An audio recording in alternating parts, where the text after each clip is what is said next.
कविता एक दिन अपने लिए कुछ ज़रूरी सामान खरीदने के लिए दूसरे शहर के बाज़ार में गई तो अचानक एक दुकान पर अपनी पुरानी सहेली कौशल्या को अपने बेटे के साथ देखकर उसके चेहरे पर सुकून भरी मुस्कान छा गई थी। वर्षों पहले कविता और कौशल्या दोनों एक कॉलेज में पढ़ाई करती थी। एक कॉलेज में पढ़ाई करने के दौरान दोनों में दोस्ती हो गई थी। कुछ समय बाद जब दोनों की शिक्षा पूरी हुई तो कौशल्या शादी करके अपने ससुराल चली गई थी और कविता एक कंपनी में जॉब करने लगी थी।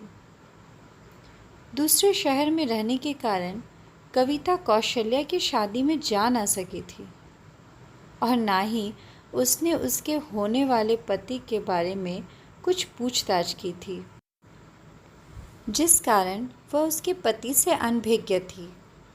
जैसा कि आमतौर पर सहेलियां आपस में एक दूसरे से होने वाले हमसफ़र के बारे में बातें करती हैं, उसकी कंपनी में एक राकेश नाम का युवक भी काम करता था, जो खूबसूरत होने के साथ साथ काफ़ी लच्छेदार बातें भी करता था। एक दिन राकेश ने कविता के सामने दोस्ती का प्रस्ताव रखा तो कविता उसे ठुकरा ना सकी। दोस्त बनने पर दोनों साथ साथ कभी फिल्म देखने जाते तो कभी लॉन्ग ड्राइव पर निकल जाते थे। एक दिन कविता जब राकेश के साथ एक फिल्म देख रही थी, उसी दौरान राकेश ने उसे शादी के लिए प्रपोज कर दिया था।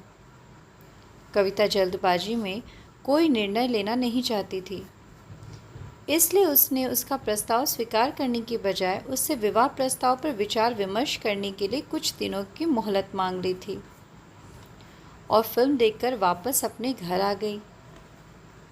घर आने पर वह राकेश द्वारा दिए गए शादी के प्रस्ताव के बारे में सोच ही रही थी कि अचानक उसके मोबाइल की घंटी बजने लगी थी। जैसे ही उसने मोबाइल उठाया, उसकी सहेली कौशल्या उसके हाल चाल पूछने की बजाय उससे रोते हुए बोली, बहन, तुझे मेरी दोस्ती की कसम, मेरा पति जो तुमसे प्यार करता है मुझे वापस दे दे। शादी के बाद से ही मेरा पति मुझसे ढंग से बात भी नहीं करता। जब भी मैं उससे कुछ पूछने की कोशिश करती हूँ तो कोई ना कोई बहाना बनाकर बात को टाल देता है। शादी के कई वर्ष बीत जाने पर भी मेरे माँ ना बनने पर ससुराल वाले मुझे ताने देते हैं। अब मैं उनको क्या बताऊं कि शादी होने के बाद भी मुझे पत्नी होने का अधिकार मिल ही नहीं रहा है। कल जब ये नहाने के लिए बाथरूम में गए, अचानक से मेरी निगाह इनके मोबाइल पर गई। जब इनके मोबाइल पर मैंने तुम्हारी और इनकी तस्वीर देखी तो मेरे पैरों तले ज़मीन खिसक गई। मैंने कभी सपने में भी नहीं सोचा था कि अब मेरे साथ इतना बड़ा धोखा करेंगे, मुझे छोड़कर तुमसे प्यार करेंगे। प्लीज़ मेरा जीवन बर्बाद होने से बचा लो। कहते हुए कौशल्या फूट फूट कर रोने लगी। कौशल्या की बात सुनकर कविता आश्चर्यचकित हो गई थी, क्योंकि उसे नहीं पता था कि उसे शादी का प्रस्ताव देने वाला उसकी सहेली का ही पति था। सहेली की बातें सुनकर उसका दिल टूट गया था और वह आठ आठ आंसू रोने लगी थी, परंतु फिर उसने समझदारी से काम लेते हुए कौशल्या को समझाते हुए कहा, मैं आज ही राकेश से अपना सारा रिश्ता तोड़ दूंगी और उसे चेतावनी दूंगी कि यदि उसने तुम्हें तुम्हारा अधिकार नहीं दिया तो पत्नी को धोखा देने के जुर्म में मैं तुम्हें जेल की सज़ा दिलवा दूंगी। अब तुम मेरी तरफ से निश्चित हो जाओ। कविता की बात सुनकर कौशल्या संतुष्ट हो गई थी। अगले दिन जब राकेश ने कविता से शादी के प्रस्ताव के बारे में पूछा तो कविता गुस्से में बोली, अपनी पत्नी के होते हुए मुझे विवाह का प्रस्ताव देते हुए तुम्हें शर्म नहीं आई? खबरदार जो आज के बाद मुझसे कोई वास्ता रखा, चुपचाप अपनी पत्नी के पास जाओ और उससे माफ़ी मांगकर अपने दाम्पत्य जीवन की शुरुआत करो। यदि तुमने ऐसा नहीं किया तो एक पत्नी के होते हुए दूसरा विवाह करने के जुर्म में मैं तुम्हें जेल में डलवा दूंगी। कविता की बातें सुनकर राकेश घबरा गया था। वह उससे माफ़ी मांगते हुए शर्मिंदगी भरा चेहरा लेकर चुपचाप अपने घर की तरफ चला गया और कौशल्या से अपने बर्ताव के लिए माफ़ी मांगकर उसके साथ दाम्पत्य जीवन बिताने लगा था। बेटा मौसी को नमस्ते करो।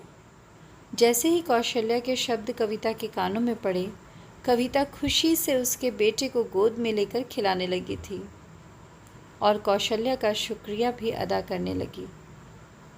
ऐन वक्त पर फ़ोन करके अपनी और उसकी ज़िंदगी बर्बाद होने से बचा ली थी। आज भी हमारे समाज में कई युवक ऐसे रहते हैं जो अपनी पत्नी के होते हुए भी दूसरी लड़कियों से शादी रचाकर उनकी ज़िंदगी बर्बाद कर देते हैं। यह गलती है। ऐसे धोखे से बचने के लिए लड़कियों को सोच समझकर ही शादी के प्रस्ताव पर हाँ करनी चाहिए, अन्यथा एक साथ तीन ज़िंदगी बर्बाद हो जाती है। कुछ पहले ही हमारे समाज में ऐसी घटना घटित हुई थी, परंतु लड़की ने समझदारी दिखाते हुए अपने साथ अपनी सहेली की भी ज़िंदगी बर्बाद होने से बचा ली। तो दोस्तों, अगर आपको इस कहानी से कुछ शिक्षा मिलती हो तो इस कहानी को ज़्यादा से ज़्यादा शेयर करें और अगर कहानी पसंद आई हो तो कहानी को लाइक करके मेरे चैनल को सब्सक्राइब करना बिल्कुल ना भूलें। धन्यवाद।